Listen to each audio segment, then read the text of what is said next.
Hey, thanks for taking the Shadow Personality Quiz, the only quiz in the entire world that actually reveals what your shadow personality is and provides you a personalized framework on how to engage in shadow work.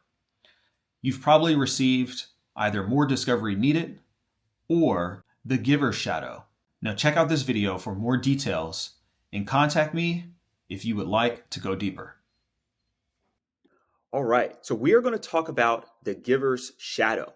Now, the giver's shadow is related to the inner opposite, right? So we know that givers have a sensing, feeling heart type, and the opposite of sensing is intuition, and the opposite of feeling is thinking. So when we give thought to a giver's shadow, it's going to be related to intuition and thinking. Now let's unpack what exactly is the shadow. The shadow is the part of one's personality that is unconscious. Now, to unpack that further, it's related to the parts of your personality that tend to be underdeveloped and more or less pushed to the side, repressed, or shown or expressed in ways that are immature. So when people are in the shadow, they are often showing aspects of themselves that are underdeveloped and that aren't really shown in an open way. Now, why is that? Well, it's related to those aspects of self not really being preferred. Okay. So, what does that look like for a giver? The giver's shadow is oftentimes shown as being anxious and carelessly critical. Now, let's talk about the first part of the shadow, that dealing with the intuition. For those givers, in particular, the adapting giver and the preserving giver, the adapting giver's shadow is going to be the distressor, and the preserving giver's shadow is going to be the worrier. And their least developed mental habit is intuition. They may find themselves becoming overwhelmed with fear or anxieties when looking towards the future and struggling with perspective. They are oftentimes unable to see more than one option. And then for our harmonizing givers and our mentoring givers, there is the thinking mental habit that is underdeveloped. This looks like complainers and dictators. And they may be overly critical towards others and blaming the situation on anyone but themselves.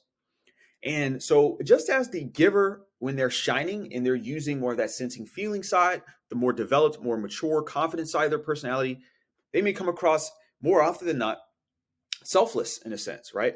Very much so engaged in helping and supporting and providing for others. But when they are in the shadow, they may become self centered. They may really focus on their own needs and what matters to them and not really caring about what other people think and sometimes even shutting down what others think. Now, this is interesting because as you may think about what triggers the giver, being critical or being lonely and things of that sort, the giver, that is a part of them. And you may not see it unless you're around them for long enough, where they may have a time where they go into the shadow. But nevertheless, it is a part of how they are. And to dig into this a bit further, it's tied to these two mental habits being underdeveloped. So the process of reintegrating those parts of your personality that are underdeveloped and using them more consciously, that is how we become more holistic. And that is what we call shadow work. Now, if you're interested in engaging in shadow work in much detail and doing activities to help you reintegrate parts of yourself, the more repressed, casted away aspects of your personality, I encourage you to consider the Outsmarting Your Emotions program. It's an 8-week long live coaching and group coaching experience that helps you better integrate those parts of your personality that are underdeveloped so that way you become more whole and you are better able at applying emotional intelligence, regulating those emotions, and expanding your awareness so that way you can grow and live a fulfilling life.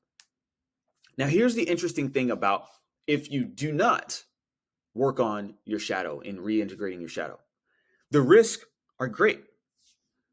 The main risk that you run as a giver, if you don't focus on and reintegrate your shadow, is that you'll live a one-sided life. You may find yourself giving way too much. And you may even lose a sense of self because you're giving so much of yourself to others.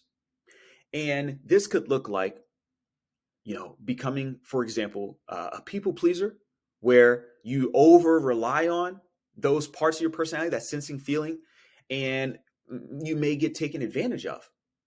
And people start to exploit the fact that you are a kind, caring, and nurturing individual.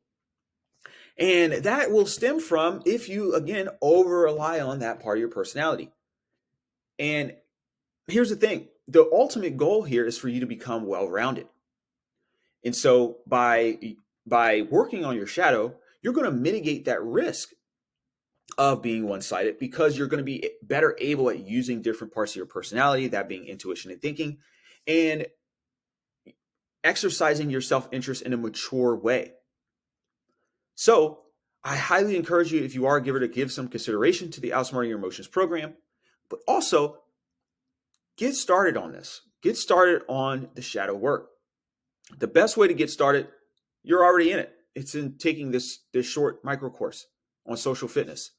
By becoming more socially fit, you are tapping into learning and expanding your awareness of how others operate, but also how you operate in the things that you may keep within that aren't really developed.